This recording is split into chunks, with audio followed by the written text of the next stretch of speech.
नमस्कार। आज हम फुटबॉल की दुनिया के एक ऐसे नाम पर बात कर रहे हैं जिन्हें शायद ही कोई न जानता हो, लियोनेल मेसी। हमारे पास जो जानकारी है वो लियोनेल मेसी एक फुटबॉल किंवदंती किताब के कुछ हिस्सों से है। जी।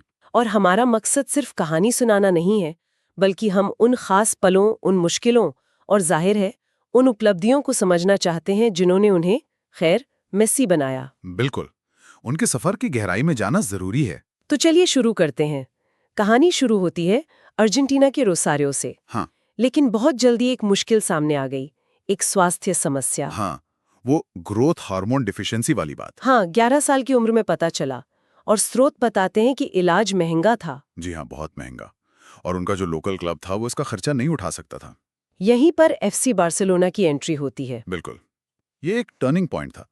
बार्सिलोना ने न सिर्फ उनके इलाज का पूरा जिम्मा लिया, बल्कि उन्हें अपनी मशहूर अकेडमी ला मासिया में जगह भी दी। ये तो बहुत बड़ी बात थी उस वक्त। मतलब एक तरह से उन्होंने मेसी पर दांव लगाया। हाँ, और वो दाव कितना सही साबित हुआ। बार्सिलोना के साथ उनका सफर क्या कहूँ, असाधारण था। 2004 में डेब्यू, सिर्फ 17 साल के थे वो। और फिर रिकॉर्ड्स की झड़ी लग गई। क्लब के लिए सबसे ज्यादा गोल करने वाले खिलाड़ी बने। 778 मैचों में 672 गोल। ये आंकड़े तो है ही, पर इन आंकड़ों के पीछे क्या है? मतलब क्लब के लिए वो क्या बन गए थे? देखिए, वो सिर्फ गोल स्कोरर नहीं थे। उनकी ड्रिबलिंग, उनका विजन, पासिंग, प्लेमेकिंग, वो पूरे खेल को कंट्रोल करते थे। सही कह रहे हैं। उनकी फिनिशिंग तो खैर कमाल की थी ही। वो लगभग 2 दशकों तक बार्सिलोना की पहचान बन गए। टीम उन पर काफी निर्भर भी रहती थी। हाँ, ये भी एक पहलू है। कभी कभी तो लगता था पूरी रणनीति ही मेसी के इर्द गिर्द है, जिसकी आलोचना भी हुई कभी कभार। फिर 2021 में वो हुआ जो किसी ने सोचा नहीं था। बार्सिलोना से अलग होना पड़ा। हाँ, वो वित्तीय परेशानियां और ला लीगा के नियम, बड़ा झटका था सबके लिए।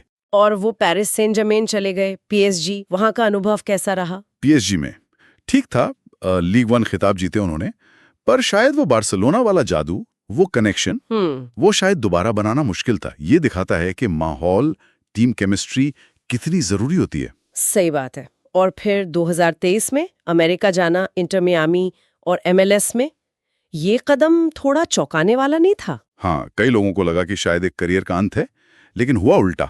अच्छा। उन्होंने आते ही टीम को लीग्स कप जिताया 2023 में, पर उससे भी बड़ा काम किया उन्होंने अमेरिका में सॉकर को लेकर। किस तरह से? अरे, वहां सॉकर का क्रेज एकदम बढ़ गया। टिकटें, व्यूअरशिप, ग्लोबल अटेंशन, सब आसमान पे पहुंच गया। वाह। ये दिखाता है कि एक अकेला सुपरस्टार पूरी लीग की प्रोफाइल कैसे बदल सकता है। खेल और मनोरंजन का जबरदस्त मेल। ये तो कमाल की बात है। अच्छा, अब थोड़ा अंतर्राष्ट्रीय करियर पर आते हैं। बार्सिलोना में तो वो सब कुछ जीत रहे थे, पर अर्जेंटीना के साथ? हाँ, शुरुआत में ये बड़ी चुनौती थी। उन पे बहुत दबाव था कि वो देश के लिए बड़ी ट्रॉफी नहीं जीत पा रहे। काफी आलोचना भी होती थी शायद। बहुत। कई फाइनल्स में हार मिली, लेकिन उन्होंने हिम्मत नहीं हारी। फिर वो जीत का सिलसिला शुरू हुआ। पहले 2008 में ओलंपिक गोल्ड, वो एक शुरुआत थी। फिर असली ब्रेक थ्रू मिला 2021 में कोपा अमेरिका जीतकर। हाँ, वो बहुत बड़ी जीत थी अर्जेंटीना के लिए। और फिर 2022 फीफा विश्व कप कतर में। वो तो ऐतिहासिक था। बिल्कुल, वो जीत सिर्फ एक ट्रॉफी नहीं थी, वो सालों के इंतजार और दबाव का जवाब था। और उन्हें टूर्नामेंट का बेस्ट प्लेयर चुना गया, गोल्डन बॉल। सही। ये उनकी लगन और दृढ़ता को दिखाता है। बिल्कुल, हार ना मानने का जज्बा। और व्यक्तिगत उपलब्धियों की तो क्या ही बात करें। रिकॉर्ड 8 बार बैलन डी'ओर।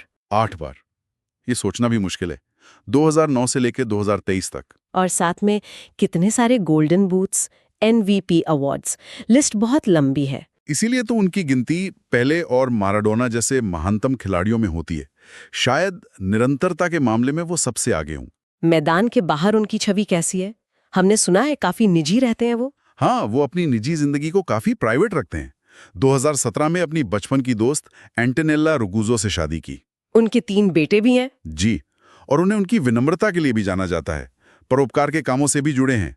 तो ये एक अलग पहलू है उनकी शख्सियत का। हाँ, मैदान पर जीनियस और मैदान के बाहर एक पारिवारिक और विनम्र इंसान। ये कॉम्बिनेशन भी उन्हें खास बनाता है। तो अगर हम इस पूरे सफर को देखें, ये सिर्फ टैलेंट की कहानी नहीं है। नहीं, बिल्कुल नहीं। ये कहानी है दृढ़ संकल्प की, चुनौतियों से लड़ने की, वो शुरुआती स्वास्थ्य समस्या से उबर कर क्लब और देश दोनों के लिए शिखर तक पहुंचना। ये कमाल है। सही कहा। प्रतिभा, मेहनत और शायद थोड़ी किस्मत भी। तो चलिए श्रोताओं के लिए एक सवाल छोड़ते हैं। जरूर। मेसी का शुरुआती करियर, जैसा हमने देखा, एक मेडिकल कंडीशन और फिर एक विदेशी क्लब के सपोर्ट पर बहुत निर्भर था। हाँ, ये बहुत अहम बात है। तो आज के ज़माने में जब हम युवा टैलेंट को पहचानने और उन्हें आगे बढ़ाने की बात करते हैं, तो मैदान की स्किल के अलावा ये बाहरी चीज़ें कितनी मायने रखती हैं? जैसे सही मौका मिलना, सही सपोर्ट सिस्टम या बस सही समय पर सही जगह होना, इस पर सोचने की ज़रूरत है। बिल्कुल, ये एक दिलचस्प सवाल है आज के खेल जगत के लिए।